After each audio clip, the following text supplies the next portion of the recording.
looking back, I know that there was an anger at the world that as an adult, I realized I had because of what happened. But out of it came a insane work ethic. Right. Like I could outwork anybody. I'm never the smartest guy in the room, but I've always been the hardest worker. Oh Do you yeah. do you find Me. that?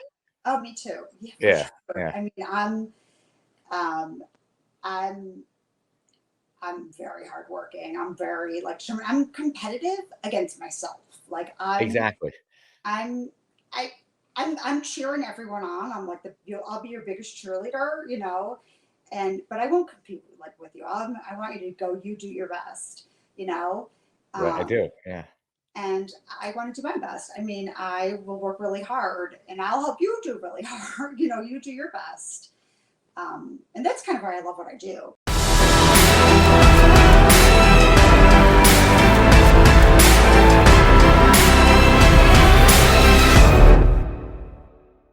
Hey, everybody. Welcome back to the show. I have an amazing guest today, Jen Salk.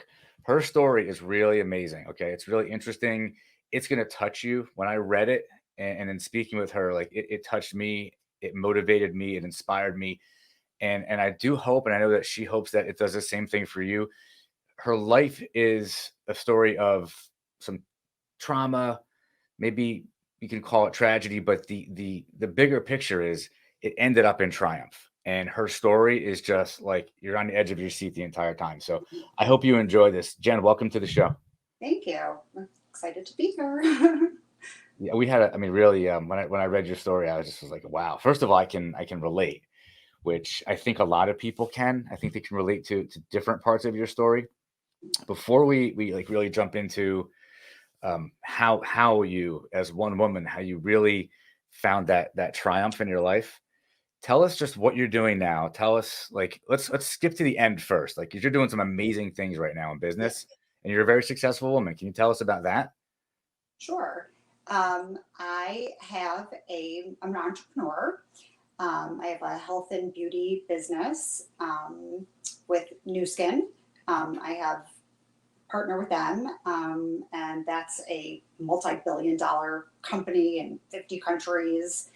And I help other people make money with their social media using these amazing products. And I knew nothing about it before I kind of fell in my lap, and it's going to be 6 years that I'm Wow. doing. So yeah, I So love you it. got into that 6 years ago, About and like 5.5 years ago, it's going to be 6 years. Yeah. you didn't like so you kind of fell into it, like, right? It sounds like you. So hold that thought, right? So now we Yeah. know you've done very well, and you've got something really cool going on right now. Yeah. Yeah. It didn't start that way.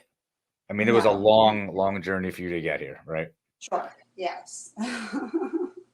I don't even know where to start because it's such an take me back to where you feel like where your story really begins, and then let's just go with it from there. Sure. So I grew up. I'm not from Florida, although I'm living here 20, it's going to be 22 years, so which is like kind of crazy. But I live in South Florida. I'll just say like a little bit about myself. I live in South Florida 22 years, and but I'm not from here.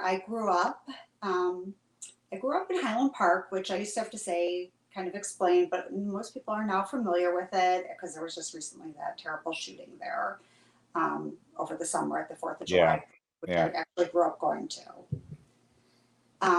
But um, I didn't have a um, normal upbringing, I guess. Yeah, yeah. I yeah. Um, my dad passed away when I was 12, and I think that's where we said we have something like Yeah, because I had that happen. I mean, yeah. there's that's probably a good starting point because up until then, were things relatively like, normal? Yeah, I mean, Right. yeah, loving family. I have an older sister. My mom's still around.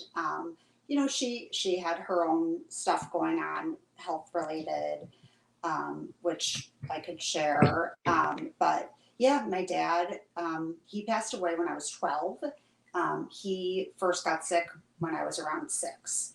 So from 6 to 12, it was scary. It was scary. Yeah. And that's I mean, that sticks with you, right? So from 6 to 12, you're you have a sick parent, right? So you feel all these things that we I mean, you and I could talk now about how as adults that have gone through like our own processes, like that you discover that you're carrying trauma with you throughout your life Yeah. and it affects everything. But when that's happening to you and you're like 6, 7, 8, 9, 10, 11, 12 years old, right?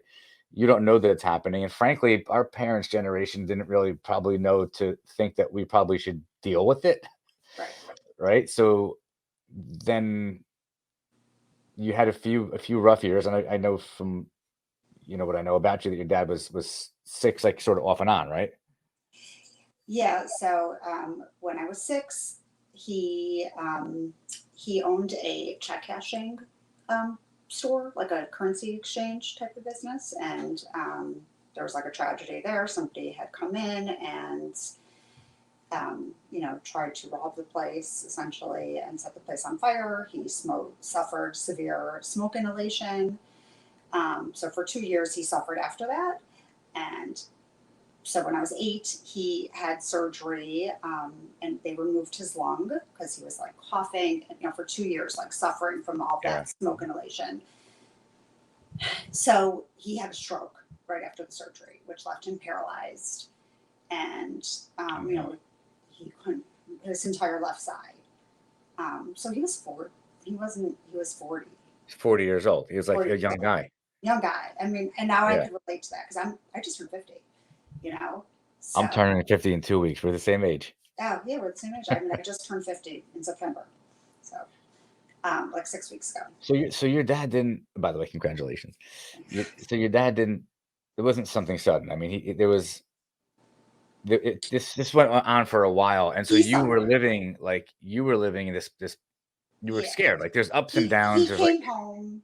He came home from the hospital after, suffering the stroke. There was bars put up. There were we had bars put up by the toilets and bars put up to go up the stairs. It was yeah, scary. yeah, It was really scary. For an 8-year-old, it was super scary. And I have kids now, so I can put myself, in their shoes. right. It was And scary. was I mean, I've had to call 911. We had to call 911 times, and just things you would no child should have to do. no, they shouldn't. No. And then Whether it's for their ultimately, parent or anyone, really. Yeah. So he ended up having to go into a nursing home. And that's where he passed away. And it was a super scary place, also. I mean, I carried around such guilt for, um, being scared to go there and stuff like that. yeah. And so you were 12 Tough. when he passed away, He passed away. and then so I'm just curious when that at that time, like how like were you given any sort of like attention? Like the idea that you went through a loss like that at that age, if you don't process it the right way, you carry that with you, and it's really like a difficult thing to carry. So Right. did you end up So, carrying that, or did you really get like what you needed as a child? no, I did. I just stuffed everything down, like down, down, down. It was over winter break, so it was like over the December break, and I went back to school like on the Monday that we returned back to school, and it was as if like just life went on, kind of like, Wow. and um, and I was a very quiet, shy kid as it was, and I just don't remember even like talking about it. I remember being very sensitive and crying and stuff, but like not expressing any feelings towards what happened or discussing it. My mom attempted to take us to like a Jewish family services, but um, you know, she had just had a brain tumor removed, a grapefruit sized brain tumor removed about a month before my dad passed away. So she just also lost her husband. She was 40 years old and just lost her husband, and she had a 12-year-old and a 14-year-old, and it was rough, and endless doctor's bills and hospital bills and whatnot. I mean, it was a mess. It was a mess. It's interesting. Like I literally lived the same thing, Yeah. except my mother didn't have a brain tumor. She has her own psychological problems. So I was living in a dysfunctional home after that. Yeah. at that point. My father died from cancer, and it happened in like 3 months. Mhm. So it Yeah. wasn't like you had this long drawn out thing, but at the end, what you just said was the same for me. Happens just like, okay, life goes. This was over the summer. Yeah. So life goes on, back to school. But then it was like other people knew, and it was something different about me. Like, oh, he's the kid whose father died. Yeah. Because not many kids' fathers die when you're, Yeah. I think we were what, in eighth grade when you're 12, something like It was that. for me. It was winter break. It was like it just. I mean, I know it was December 26th, Yeah, 1984. I mean, it was winter break, and yeah. I just remember my grandmother, my dad's mom, who I was super close to, lived in Florida. I mean, she's no longer alive, but we always would come visit her like every winter break, Yeah, and we didn't that year because my mom had just had major brain surgery yeah. and travel. So I know we were home. So when that happened, Mhm. okay, so now life goes back to, well, life becomes like this new normal, which Yeah, never really is normal again. right. Did you guys end up like? Did you have money? Like, how did you guys live?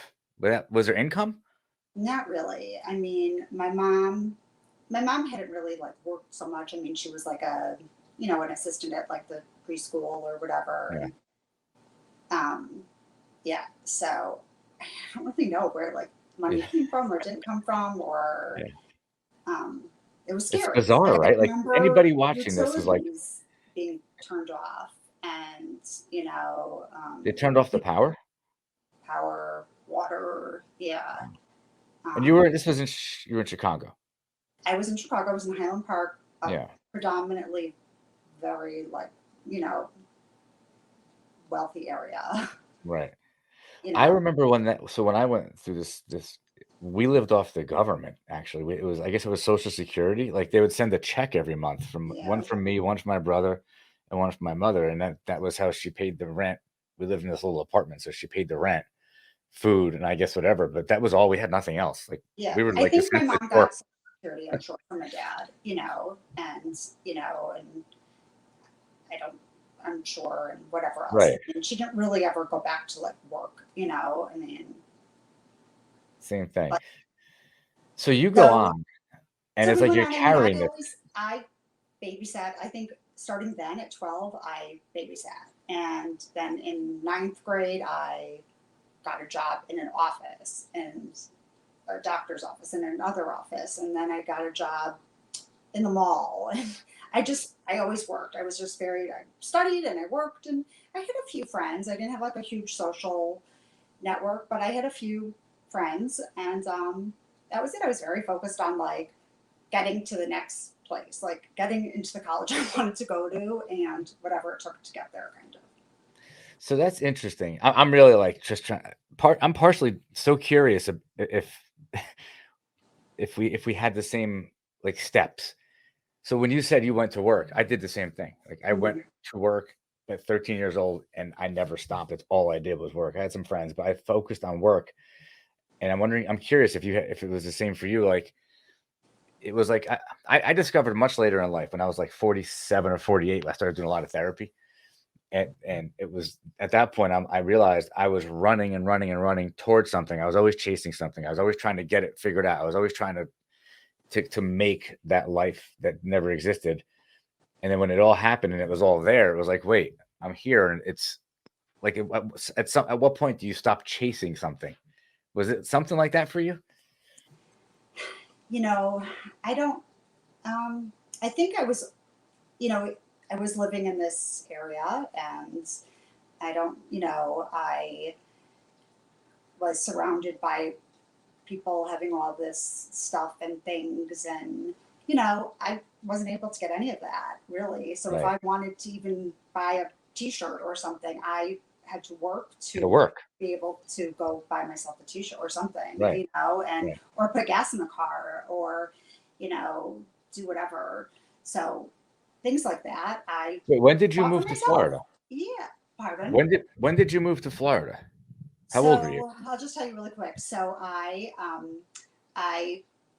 lived in the suburbs of Chicago, and then I went on to college at the University of Wisconsin, and I from there I moved to New York, and I moved straight to New York. Really, I lived in New York City, and that's where I met my husband. He's from New York, and In January of 2001, we moved to Florida. I was pregnant with my daughter, and we moved here. And so we've been here. Okay. So when you were like working and putting gas in the car, this is all up in Chicago This is in as a kid. Chicago. Yeah, this Okay. is in Chicago. My So sister's let me 2 years ask you a older. question. This is I don't want to skip over this because this is important. You are explaining to me that it wasn't your choice, but you're I'm hearing like a work ethic. I'm hearing like that you realized for whatever reason you realized you had to work hard if you wanted something. And I don't want to skip over that because I feel like that's what I'm hearing you describe. And that's an important message. It came out of a very tragic situation, but what I find, and maybe you find something similar, when I speak to a lot of successful business owners, successful entrepreneurs, and there tends to be a pattern where they had some sort of trauma early on or some sort of difficulty as a kid that Mhm. triggered something that they just knew they had to work hard if they wanted something. And I feel like I'm hearing you tell me the same story. And in a way, like that's what's coming out of it. Yeah, I mean, I in college, I was one of the few out of my friend group that had a part-time job. I Yeah. mean, I had to though, kind of like if I wanted to go out and do things, like I needed the part-time extra money. Like my mom wasn't reliable to be able to send money like a lot of the other parents were, and I understood that at that point. Like, I knew that, and I'm not I understood her situation now. She couldn't. There are other things that she had to do.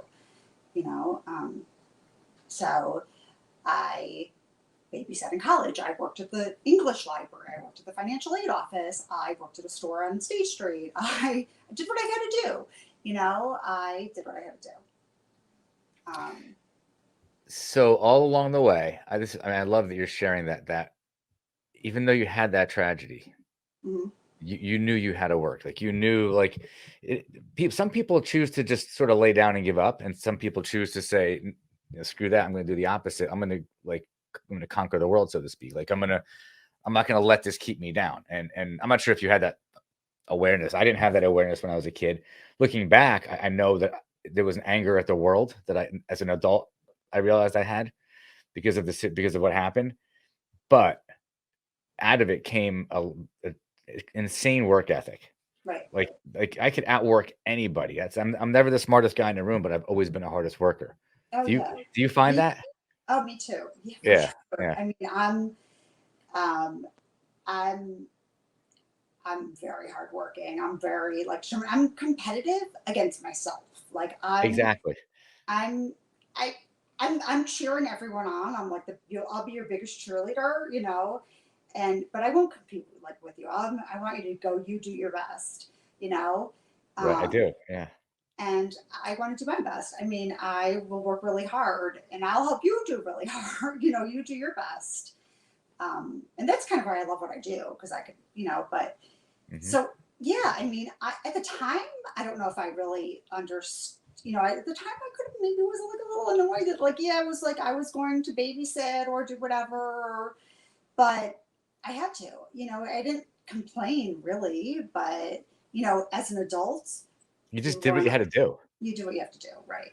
And that's another lesson that comes that no, it's not a lesson, but it's another sort of thing that comes out of this type of situation. Like you just know, like I hear a lot of people around me complain a lot. Like my my employees, I love them all, but they complain a Hmm. lot. Yeah. People in my family, and it's like, wow, like what are you complaining about? And it's all a matter of perspective. Like when Hmm. you've been through some really difficult stuff, it puts in perspective like what you're really complaining about.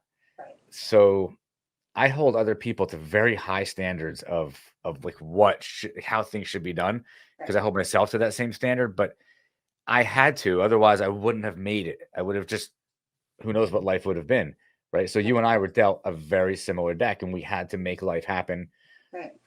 for us rather than having life happen to us. Does that make sense? Hmm. Yeah. Oh yeah. And that's what's so cool about your story. Um, you hold on. I have a note here. I want to just so you made a decision. Here's what you wrote in something to me. Hmm. You decided that this could not be your path for the future. I highlighted that because I thought that was so powerful when what you wrote. At some point, you made a decision. So now you're like not a kid anymore. Now you're like you're growing up, Hmm. and you decided that you didn't want to have I mean, of course, we haven't gotten into it, but there's definitely emotional things that we carry with us when you have something like that. And it's very, very in-depth stuff. It takes a long time to work out. And it's very, very difficult. And it causes, I don't know if this happened. Actually, I do know that this happened to you. So for me, there was, as I got older, I realized there was anxiety always just beneath the surface. Mhm. It was always like, I never had like anxiety attacks or anything, but as a kid, I did have them as an adult.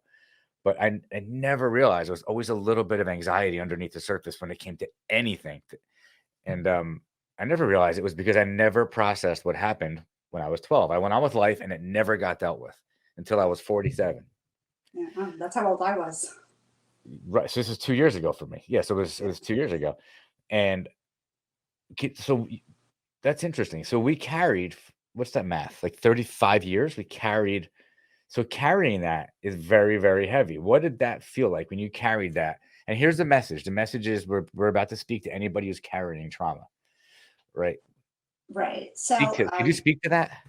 Yeah, I mean, mental health is such an important thing to me, and talking about it and sharing about it and therapy and all those things.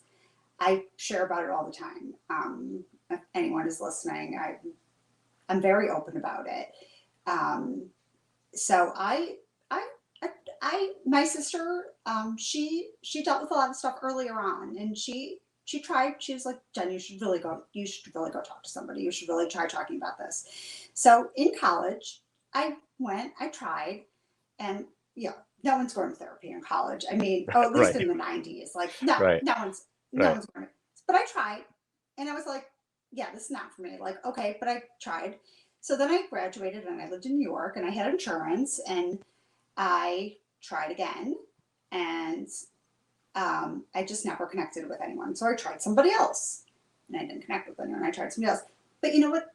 I just maybe wasn't ready to like process anything. I would go and I would like just talk That's what it about like is. what I did that day or like what I did, whatever it was. It just wasn't feeling right. And so I moved to Florida. And honestly, like I was with a therapist for 7 years and we've talked about anxiety and stuff, but we never got below like the surface.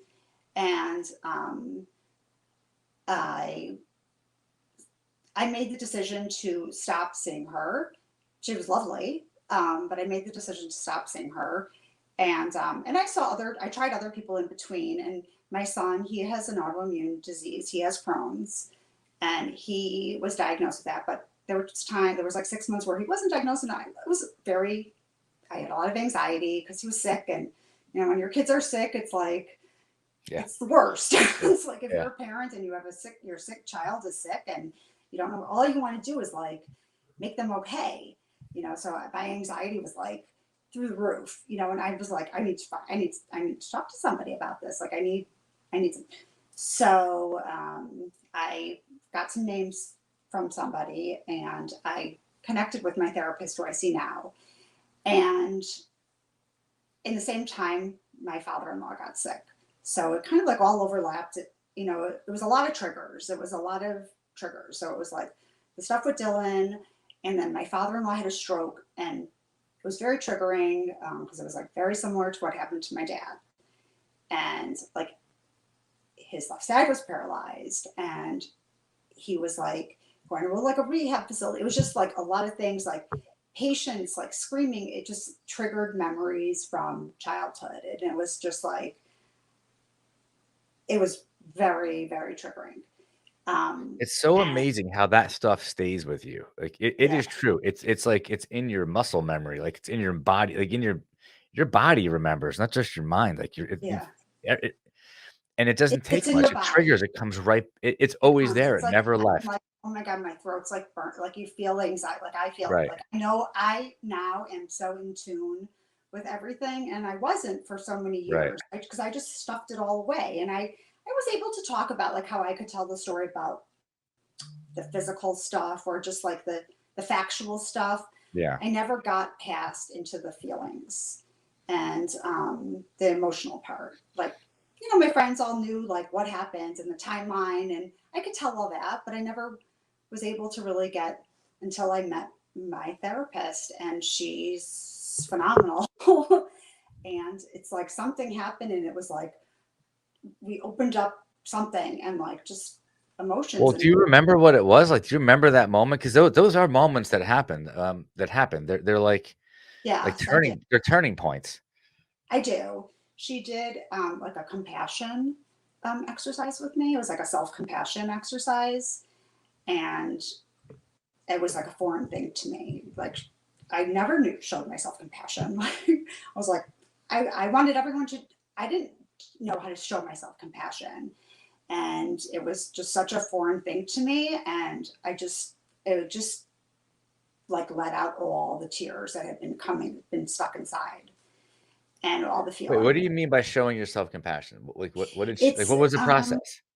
there's some kind of like exercise something, and we read it together, and um And it was just the fact that you're like, wait, I've never, I'm not even aware of this. Like, I don't that was the I don't moment. Like, I did I like sometimes I'll ask her, I'll be like, what was it again that like we did that, like what let out all the tears? And she said like sometimes when people go through trauma, it's something like you'll do typical, like sometimes people will do, some therapists know to do it. She's a psychologist, amazing. She like went to Harvard and Duke and just and she's but she did this, and but I like couldn't stop. Also, like I was like I left there, and I was like in my car, and like I like had to call her. I was like, I don't know what to do, and like it just.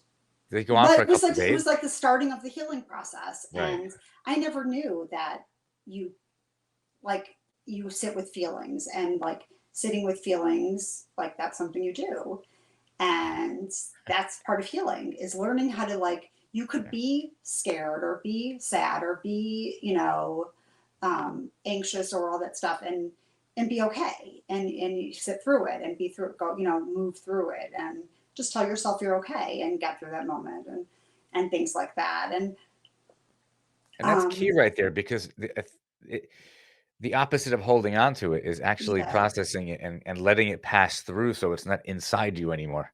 Like you right, process it. That's what you're saying, right? yeah, yeah, exactly. I never knew that. I didn't I know either. never felt any real emotion. I was happy. I have a great life. I have a wonderful life. I've married 22 years. I have two healthy, children that are in college and University of Florida, but I just never processed any of that stuff. So, Did that um, cause you any other difficulties in like in your relationship or other relationships? Like because that stuff was in there. Did it come out in other ways?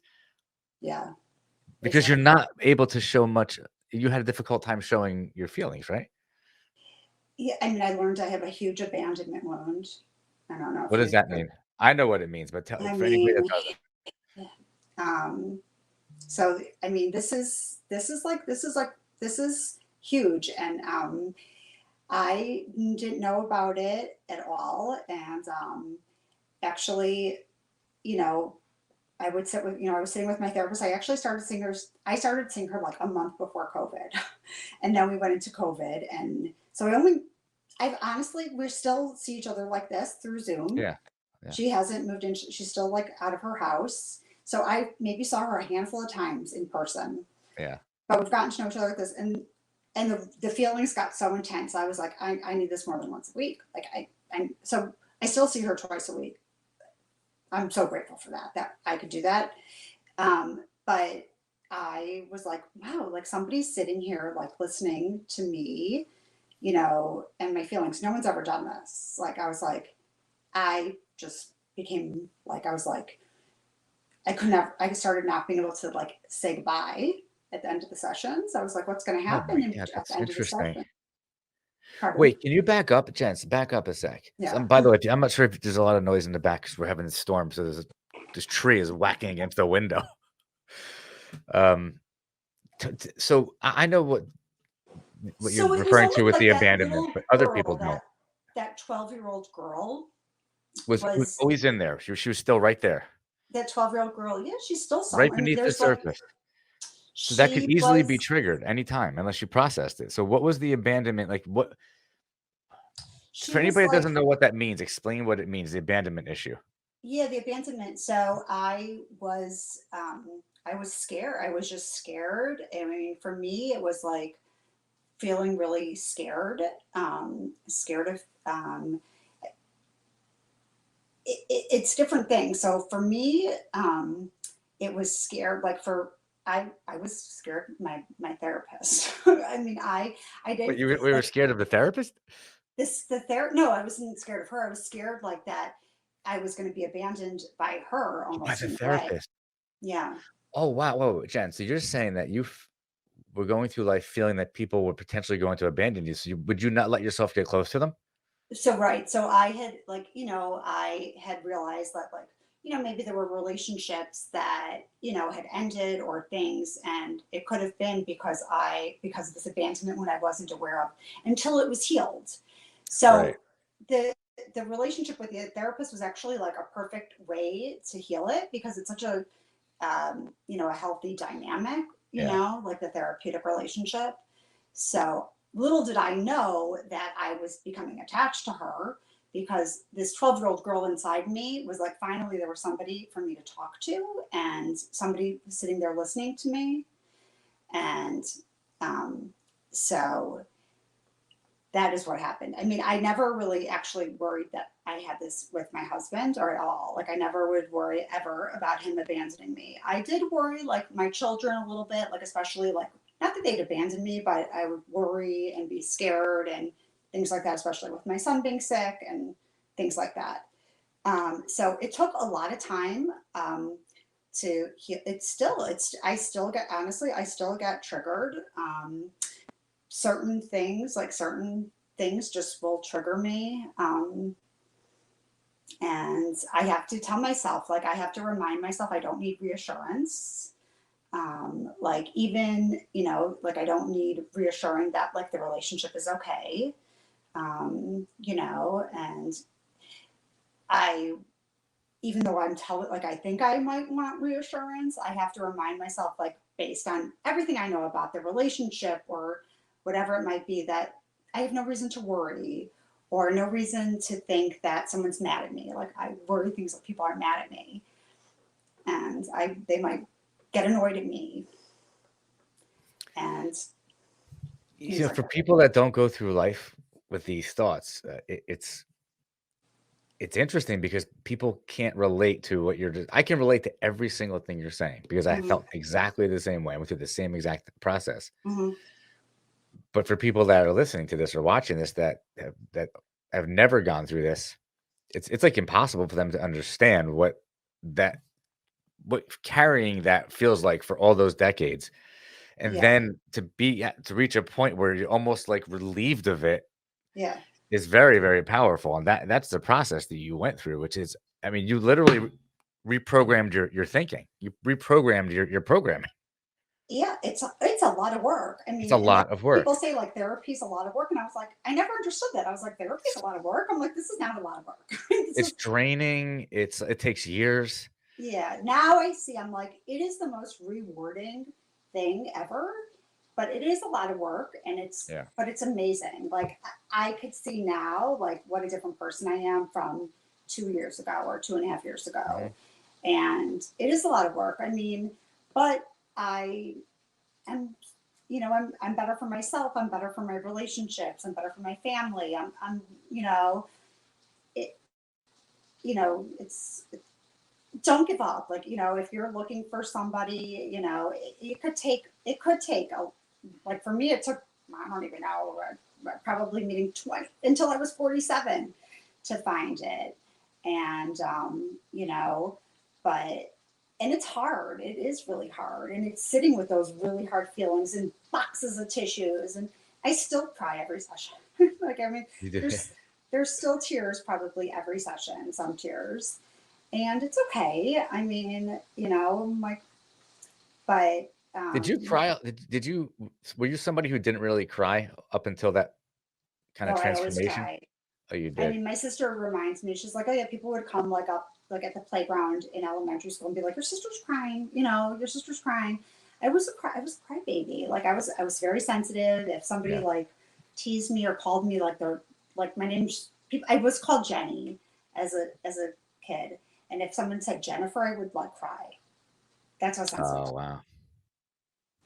Yeah. So a few minutes back, I said that you had mentioned that you decided that this wasn't going to be the path for your Yeah, future, and you just laid out. And like, yeah, thank you for going through all that, because there's a lot of really important messages. First of all, it is up to the individual to decide that you want something to be different. It's a right. choice, and you can make that choice, I believe, anytime you want, unless there's something literally, wrong in a different way where you can't make choices. If you have the ability to make a choice, which most people do, it might be difficult, but you can make the choice anytime you want to change Hmm. what's happening in life. Because life really is, I think it's a reflection of what you're putting out. So whatever Hmm. you're putting out there is what's coming back to you. Right.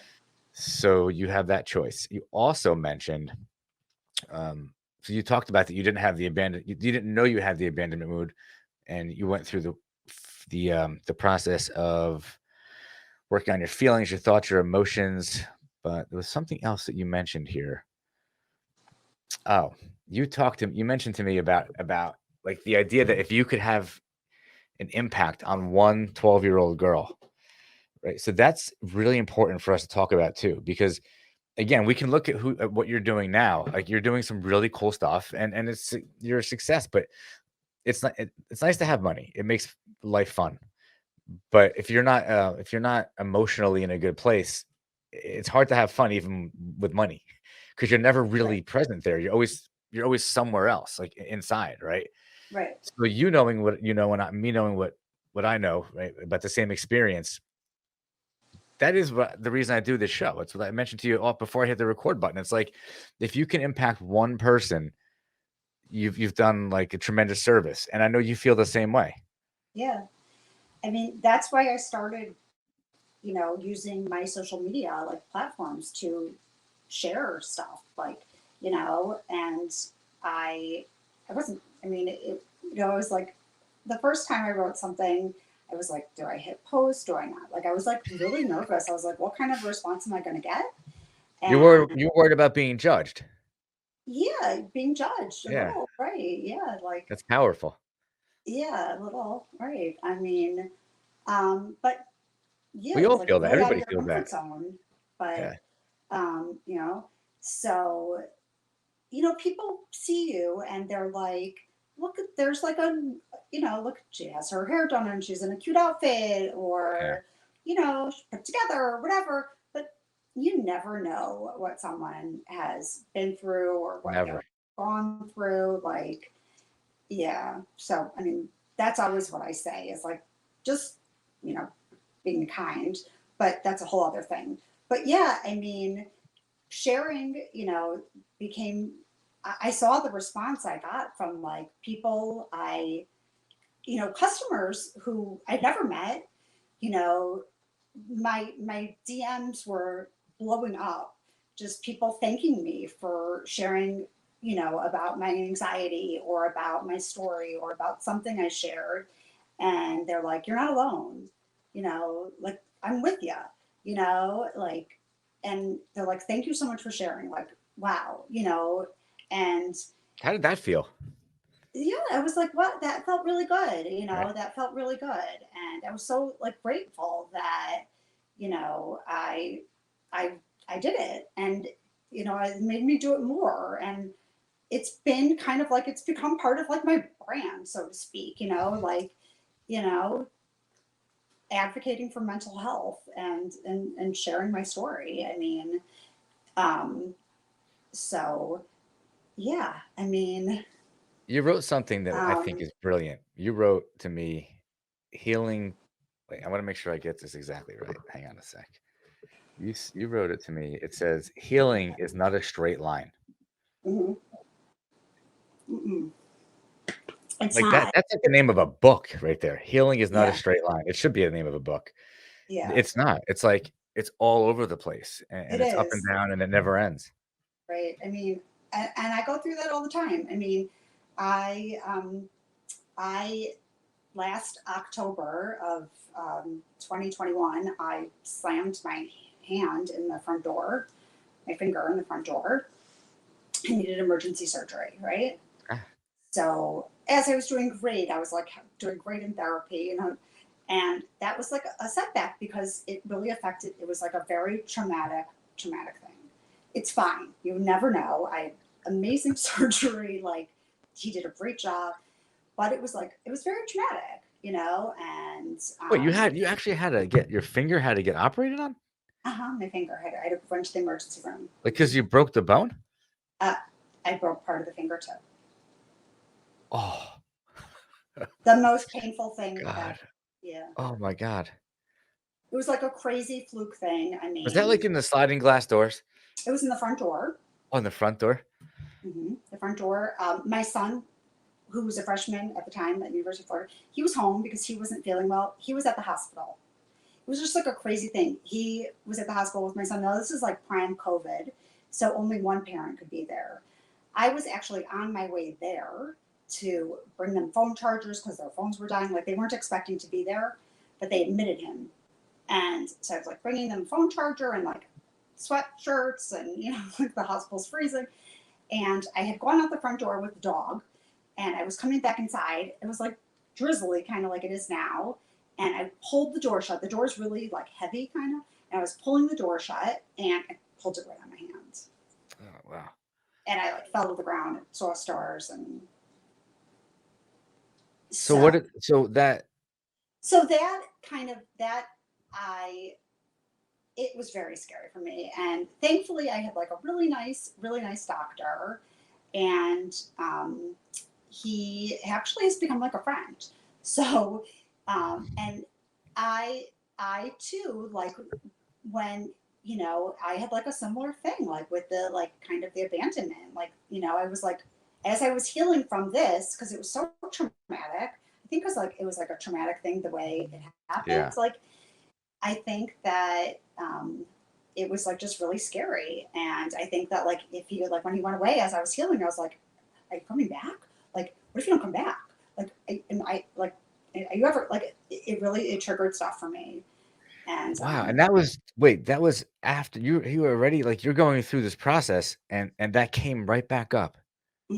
yeah, I mean it's right. So like you never know what's going to trigger you, and so I would just I asked these questions, and I was like, I'm so sorry, like I really, and so it just made me like open up and just be really vulnerable and just say like I have I'm healing from this abandonment wound, and yeah.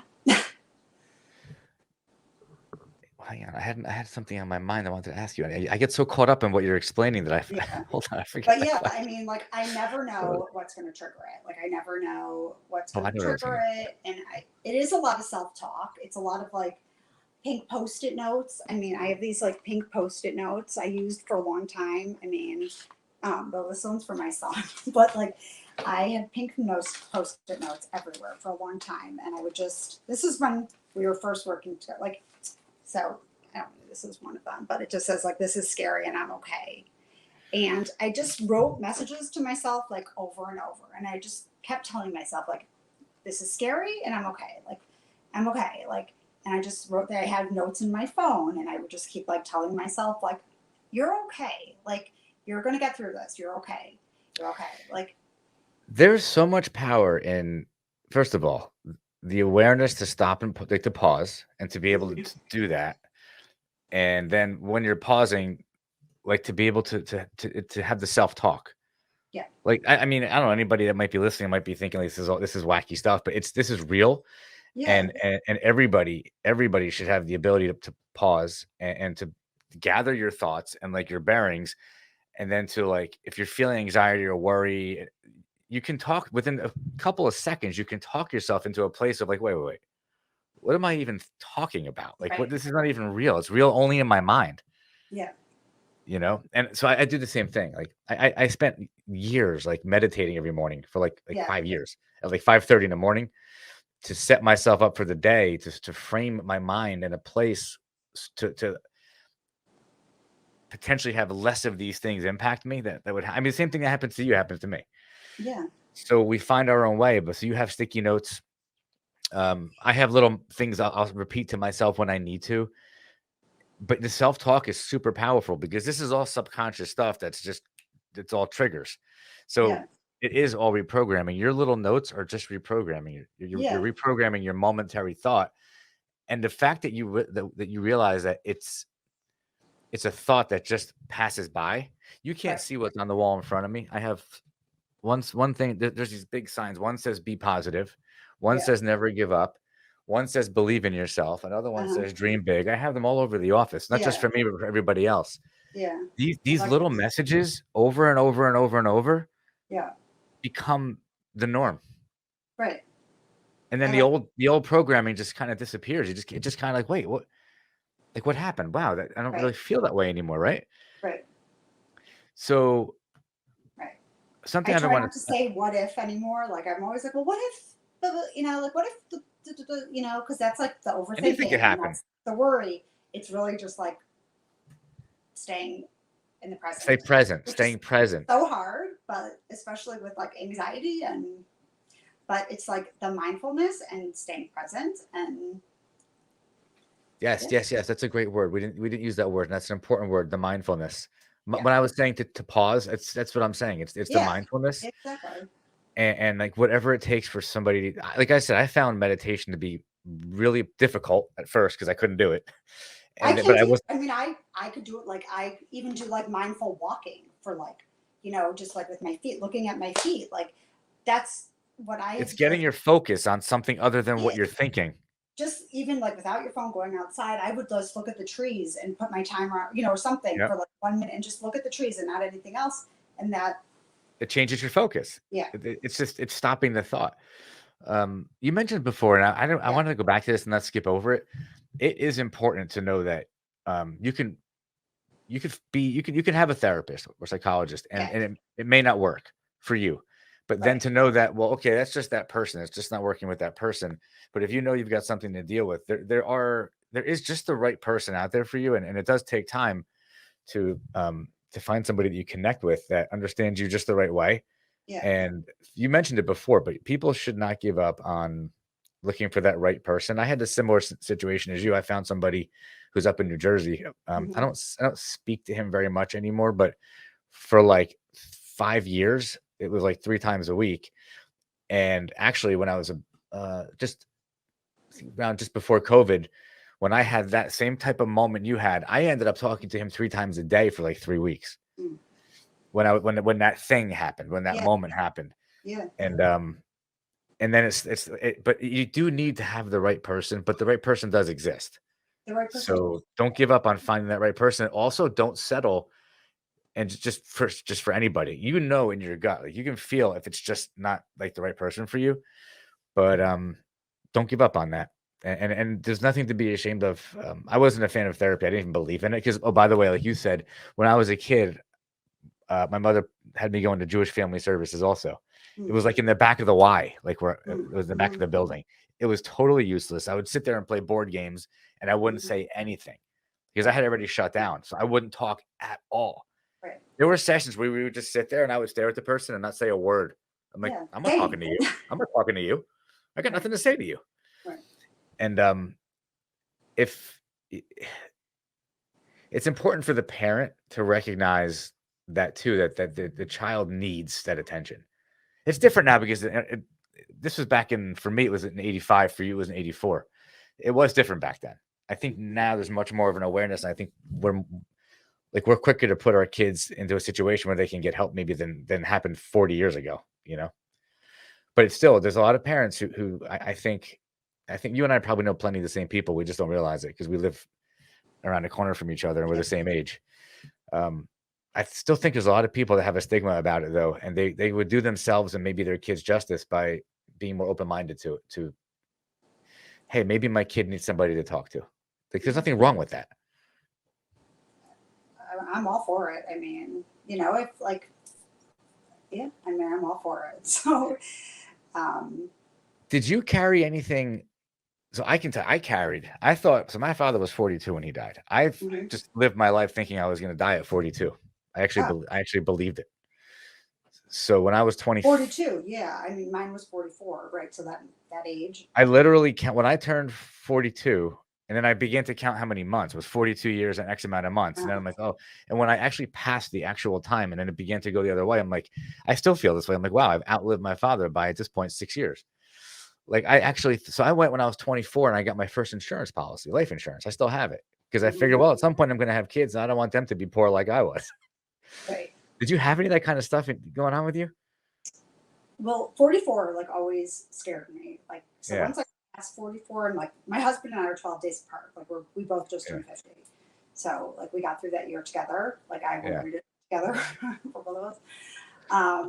And he always reassures me that like, don't worry about like, yeah, I hate the topic, and like the life insurance, and if something happens, like but we know, I know, like I mean, this is like a terrible topic. I don't know where we're going, but like, yeah, like it would be a totally different situation than what I went through as a child. I don't think it's, It's what did so you say? It's different. off topic? Is that what you said? What? What did you say? It's off topic? No, I just said it's a terrible topic. I feel But like we're helping people though, because there are people you out there have that to be like, prepared. Like, you got to be no, my prepared. mom, no one helped my mom. My mom didn't know Exactly. anything. It was not in the 80s. I mean, it We was had nothing. that we had nothing. No, it was really Nothing. We like had nothing. nothing. I mean, bill collectors came to the house. They showed up at the door, and it was terribly scary. I mean, no one should have to go through that what I went through. Agreed. Agreed. I'm so glad So yes, you're set saying yourself all this. up, plan. I mean, yes, you have to. You can't like you have to be. These are uncomfortable conversations. If you're married, Yeah. if you're not, like you have to Yeah. have with your spouse, and you have to be prepared. And so I'm sure my husband's going to watch this and be like, because we do like even if he does the bills, I know where everything is on the computer and all his spreadsheets and access to everything, and you just have to be prepared. God forbid. You do. Um, you just mentioned something, and I wonder if you share this too. The so I try to teach the people that work in my company. So this is kind of on the business side, that it's important to be comfortable being uncomfortable. But I also try to teach it or share that with anybody that I know who's going through something, because I s- I only knew being uncomfortable. So I got used to me being uncomfortable was normal. Like, you're supposed to be uncomfortable. You just have to work through it. It's one problem after the other. That's just what life is. Mhm. And so in business, it was very helpful to me because Mhm. I have the fortitude and the I can endure almost any levels of pain, emotionally. I mean, physically too. And it's important to be comfortable being uncomfortable, especially in business, because actually the growth comes from that discomfort. Yeah. Does that make sense? You're Oh making a yeah. funny face at me. No, Am I no, saying no. something That's so weird? true. I mean, I just made a reel this morning on like why you need to step out of your comfort zone. Yes, And exactly. yeah, Exactly. facing your fears, and but yeah, I mean, But we had to um, be uncomfortable. Like, we didn't have a choice. So we got used to being uncomfortable. And that's a very powerful thing. It's like a superpower, actually. it is. It is. Yeah, almost in a way. I mean, when I started my business, I remember I would write everything. Like if I had to call somebody or contact somebody, I mean, I would write everything down, like word for word, what I was going to say, and because I was like, Wait. Paul, hold on. That's important. So you're saying that you would prepare. So it was being prepared. No matter what you were going to do, you were very meticulous about being prepared. yeah. I mean, I always am. Listen, I am a Same very, thing. I'm Same always, exact thing. mm, yeah. Why? Why did you do that? Why do you still do it? Um, well, why do I like to be prepared? Is it so? I could tell you why I did it. It was all out of the same stuff. It was because, Yeah, first of all, it was because it was I didn't number one, I didn't want to have any anxiety about not being prepared. yeah, And I also wanted to feel that I was as in control as I could be of right, anything. So I would be super to this day, I am super prepared for everything I do to eliminate the chance that I'm going to disappoint somebody or disappoint myself or fail. And it all goes back to the same thing. It's the same. It's a little kid. yeah, And but that's also a superpower. Like, when you know that you're doing it, it's many people don't prepare. I find in business, people come to meetings unprepared. It still blows my mind. Like, you knew yeah, we were having a meeting, right? Like, right. and I mean, did Amy tell you I reached out to her last week asking for a list of questions that you were going to ask No, you didn't so tell me that I that. could be best She asked for prepared? Jamie. She asked for questions for the show. You didn't tell me that. Oh, yeah. But, I would have said no anyway. This well, I would well, I would have said no that's, because I don't have questions. I was just like, is there a way to get a list of the questions so I could be best prepared? Yeah. So here's the most ironic thing. I said I told you this off camera. This is the one thing that I intentionally only prepare a little bit for. I prepare enough to know you, to know about you. Some guests I know well, some guests I just get to know, but Mhm. I only write down a few questions because this is the one place where I want it to be completely spontaneous. Right, Like our entire conversation today, I haven't asked you even actually one question I had written down. right. This is so it is kind of fun sometimes to have these Yes. spontaneous conversations, but everywhere else, like when you said you write things down, like I got paper and pens like everywhere. Like Yeah. it's so intriguing to me that we have the same habits, and Hmm. it has to come from that same traumatic experience. Right. It shapes your world a certain way. Hmm. All right, I feel like we've like really dove in Hmm. pretty deep, right? Hmm. At some point you decided to take all these superpowers you got from some childhood trauma and turn it into money. Yeah. Yeah. Talk to me about that. Yeah. So, let's see. So I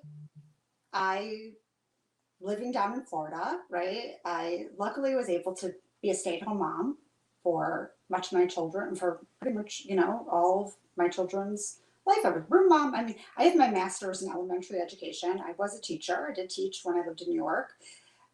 Moved here, kind of retired from teaching. um, I still always wanted to be busy. That's why I would like volunteer in the classroom and volunteer for different organizations. Did have different like odds and ends part-time jobs, and as they got more independent and kind of like didn't need me as much, I did need something. I was needing something. I was working part-time actually. Um, a job kind of like fell in my lap. So I was doing that and kind of scrolling on social media and saw a post about a toothpaste, actually, like a whitening toothpaste. I was like, I need this. I'm like the biggest coffee drinker. I bought it. I was like, oh my God, this stuff's amazing. And, like me being me, I was like, I want to tell my friends about this. This is like the best thing. And that's like me. Like, whether I like the reading classes that I buy, or I like the shirt I buy, or the girl who colors my hair. Like I'm I'm the biggest supporter. Like you know, will tell everybody. I'm like, does the podcast, whatever. Um, so um, I was just scrolling, whatever. So still scrolling, and the girl I saw the girl, about the toothpaste, and she was posting something about buying like a new laptop or something. She didn't even like, no one even tried to get me to do the business. It was all actually like me finding out about it. And I contacted her. I was like, what do you mean like you're buying a new computer and you're buying this, paying for sleepaway camp? And I kind of just found out about it, and I didn't even like tell my husband, and I decided to take a chance. um, and share it with my friends. And that's essentially what I did, like within like an hour. No kidding. so so that's how I started. I mean, it was really just like taking a chance. Like I believed in a product, I took a chance. And I didn't really at the time like know it was going to take a life of its own so fast. Um, I it did, and it's been like the best thing that's happened. Um, and I guess when I do something, I do go all in. I can't just do something a little bit. So yeah, so that's how I got started.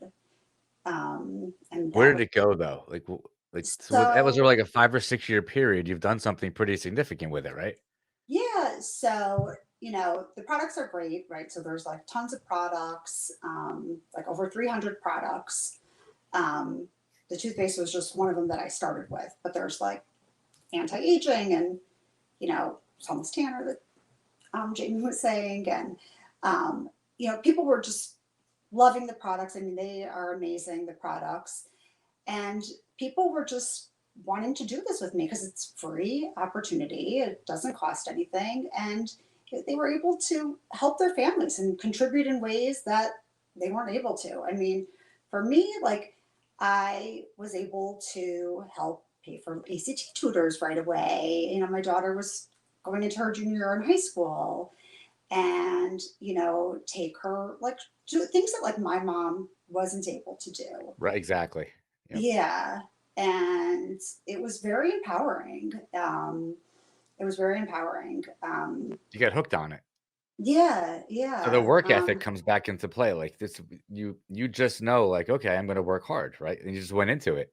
worked hard. Yeah, and the personal development that came along with it as well. I mean, I being asked to like lead trainings and speak at events like in Utah and you know Connecticut and different events and different places and you know in training groups like with thousands and thousands of people and um, yeah, I mean I've earned I think 5 success trips. So we've gone. I've been able to take my husband and my kids. Like we've been to Bermuda and Riviera Maya, Oh, Punta nice. Cana. Yeah, yeah. Um, So that's all Monaco. happening. That's all happening. So it's because of the amount that you're producing. I mean, Yeah, you're generating so much revenue. I assume that they're giving these rewards to you. yeah. So it's based on success, and each time Yeah. it gets like a bit harder, right, to get like the next trip, right. Where do you go from here? Like what do you have? Like what are your goals? And to get to like the top 1%. Yeah. So what does Yeah. that look like? The 1% out of how many people? Um, I mean, they're growing very very fast. I mean, so that's a good question. I don't know exactly, but you know, we have a very fast growing team. I'm actually partners. I don't know if I mentioned it or I don't even know if I wrote it. Ian Ziering is my business partner. He was in Beverly Hills 90210. Yeah, I remember him. He's oh Yeah. really? So I didn't yeah, know that. yeah. Wait. How does that? How did you guys connect? So he got started just like I did with like a product and not he's not like a celebrity endorser or anything like that. He just got started with a product and yeah. So Wait, he's doing the same thing you're doing, mhm. Yeah, but he's you been to got. my house. I don't understand um, how you guys are partners though. Like so he did that's it the most before I random did. thing. So this woman this woman Laura, who's actually like been doing this for a bunch of years. Yeah. She knew him through a friend, and she was like, you know, acting is like up and down, and he was looking for a side gig. Most people are looking for a side gig. Who's not looking for extra money? Everybody, everybody. Right. Yeah. That's an interesting factoid. So, by the way, for anybody who's watching this who doesn't know what we're talking about, there was a show that was back in like was the 90s, Yeah. The 90210. 90s. I Yeah. think I was in high school when that show came out. It was like 89, 90. Yeah, Yeah. yeah, I was in high school. Yeah. Actually, so were you. So Yeah. that was a long time ago, but he was really, really popular. I mean, he was like everybody knew who he was back then. Yeah. He's super. I mean, Sharknado, and people know him from that now. Like the younger Yeah, I generation. don't even know what that is. Yeah. That's Your pretty kids cool might though. know. So you know what I wanted to make sure that we didn't skip getting to the back Yeah. to the beginning of the conversation where Right. it's your story is a very successful story, and the success it's just a personal triumph. Yeah. And yes, it's easy to see now why you're able to do well in probably any business you chose. Frankly, you would probably do really really well because that life experience you had, like we talked about, it does create superpowers that in certain situations they're kind of harmful, Mm-hmm. these traits, but in business situations, some of these things are really powerful. Mm-hmm. The hard work, like just I'm sure you don't quit. Like I think you even mentioned, like you just are persistent and you when the world deals you that when life deals you that hand, I guess is the expression, it does make you this way. Like it hardens you in a lot of ways. In a lot of ways, you're like it's like right beneath the surface. You're not hard at all. You're very like soft beneath the surface, and anything can probably make you can trigger you. And I'm Mhm. speaking for myself, and it sounded like you had something similar. But when you channel that towards something that has to do with working and making money and business, it is a superpower. So for anybody who ever watches this, who's listening to us talk, who if any of this stuff sounds familiar, it doesn't. That superpower can always be a superpower, right? So you really should do the work. You really should work through whatever wounds, whatever trauma, whatever it is that happened to you, and you should just know that on the other end of probably a couple of years of hard work, um, life feels very, very different. The experience of life feels very, very different. And you, I mean, that's what you've said, and I'm telling you from my experience. We both went through the same process, and life feels very different on either side of the work. But the Mhm. work is really painful. It takes a long time. But the alternative is we'll live the rest of your life without doing the work. And so you'll never know just how much better life can be if you don't do the work, Right. right? Yeah, and listen, I'm still doing it. I mean, it's not like you're healed, you're done, right? No, it It's never like ends. never ends, right? I mean, But life is different. life is different. Oh yeah, no, for sure, life is And for different. the Like, people around you and for the people around me. yeah, oh, yeah, 100%. Yeah, yeah. And when you were saying about, I always say like I don't want to let my struggles like define me. Like your struggles don't have to. You could still succeed even though if you struggle, you could still succeed. Like you said, triumph through tragedy or whatever. That's what you do. Yeah, you could still succeed at, even if you have struggles, you could still succeed. One day I'm going to write a book. You So, should write a book. There's a book. The the the the story is like it the struggles are the triumph. I mean, if you make a mistake, if you don't make mistakes, you're never going to learn your lessons, right? right. So like you have to fail, you have to fall down in order to get back up. This is that times 1,000, but it's very powerful when you go through the process. So I wanted to make sure that we kind of put a bow on it at the end, and that I make this point, but I'm glad you're agreeing with the point that I'm making. And one other thing actually that I want to bring up, somebody named Brene Brown. I think that's Yeah. her name. You know, Brene Brown. Renee, She I have she her book, a couple of her she books. talks a lot about nothing, the belief that you're not good enough, the I'm not good enough.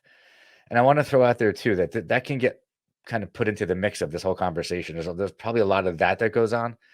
And it's also something that people out there should just remember. It's that's just a state of mind. Yeah.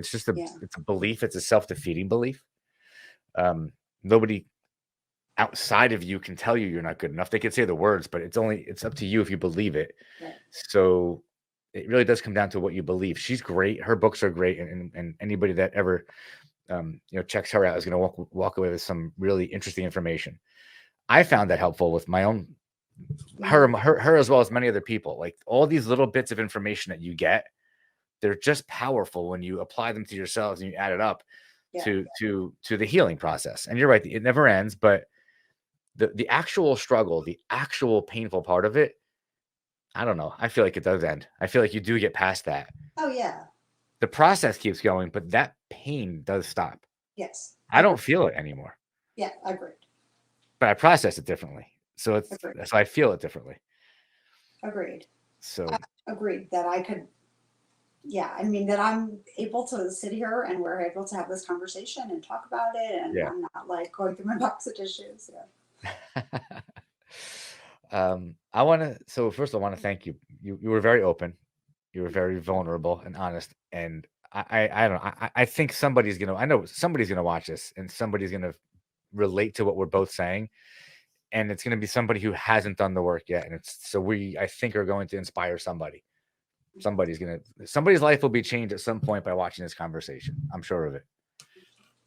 Or listening, because we're on Spotify too. So if you're listening to this, um, I think the key is to take action, right? And maybe that's like the real message that we can kind of end with is take action. Like don't accept whatever it is that you're dealing with, like as it's just the way it has to be. It doesn't have to be that way. You can take action and you can change anything you want to change. and it may not be easy. Yeah. I'm glad you agreed. Yeah, definitely. I mean, it's little by little. I mean, that's what I always say. I'm like bit by bit, like little by little, It's one step at a time. just step by step, like, like baby steps. And, For sure. like, look, it's a marathon. It's, it's not a race or whatever. It's a marathon, whatever the expression is. No, you got it right. And you know what's cool? The other side of it is what you mentioned before. When you get to the other side of whatever that experience is, you become somebody who, because you see the world differently, you then become a teacher. Like you do then become a mentor to other people that are looking for that, which is why you had so much feedback when you began to put out your thoughts on social media. Mhm. Myself, I used to look for people where I could gather information and to help me along on my journey. And so now I'm doing this to help other people. You're doing it to do Yeah. what you do to help other people. It is a cycle that really like never ends in that way. Like, so we are kind of like obligated to continue putting a conversation out there that for anybody that whose antennas are up, they recognize it, and then they take from our conversation or from whatever they're exposing themselves to, books, podcasts, therapy, they're taking from it something really valuable, you know? Anyway, I could talk about this forever. It's such an interesting Yeah, I topic. could too. I mean, yeah. Um, so let's end it right here. Okay. And I definitely want to thank you for being so open and honest. I hope you write a book because I think it Yeah. would be amazing. I do have a Uh, newsletter. I have a newsletter that people could find on so my tell us web. every way we can reach you. Tell Yes. me Okay. everything. So follow me on Instagram at Jen Salk, JenSalk. And then I have a new website, and that's just jensalk.com. And you could sign up for my newsletter there. And I just share like fun little tidbits and, things like this, just, I don't know, things. And what about the products you sell? Is there anything you want to talk about with that? Yeah. So on my website, you could, I have like a link to my favorites, and then you could also like shop all of them through there. And you could, if you're interested in hearing more about like the free opportunity, you could do it at, jensalk.com. We could talk about it there. And, I do a lot. I'm very vulnerable in my stories on Instagram. You could see me. I'm me, always there. And yeah, I mean, Awesome. I like social media. I like that I have made real connections with people, and there is a positive side to it. I really do like it, and yeah, There's a positive side to everything that happened to you.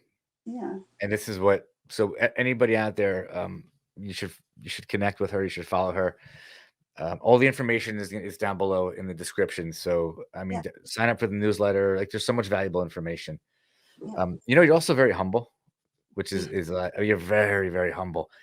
And every guest that I have on, my hope is that is the case. Um, my experience has been that you need to be humble, and you do this too. You need to hustle. Like, you got to hustle, and then you got to do the work. So there's no shortcuts. There's no like secret formula. Like, you just got to do the work. So that is something I say at the end of every show. Be humble, hustle, and do the work, and hmm all three of those apply to you. hmm yeah, And I'm glad because I get to say it because it's true. yeah. Well, thanks so much for having me. I had a good time. It was great Yeah, talking with you. I know. I feel like we could talk all day. This is a good topic. Yeah, So I want to thank you again for joining me today. It was a great conversation. I know we're going to help a lot of people. And by the way, it could be this week, it could be 5 years from now, because this is out there until YouTube decides to take it down. So we like, I can't wait to see the impact of the show. So again, thank you so much for being vulnerable, for being open, and for sharing your story. yeah. And thank you. So I'm honored to be here. Thank you. Thank you so much for having me. Awesome. Awesome.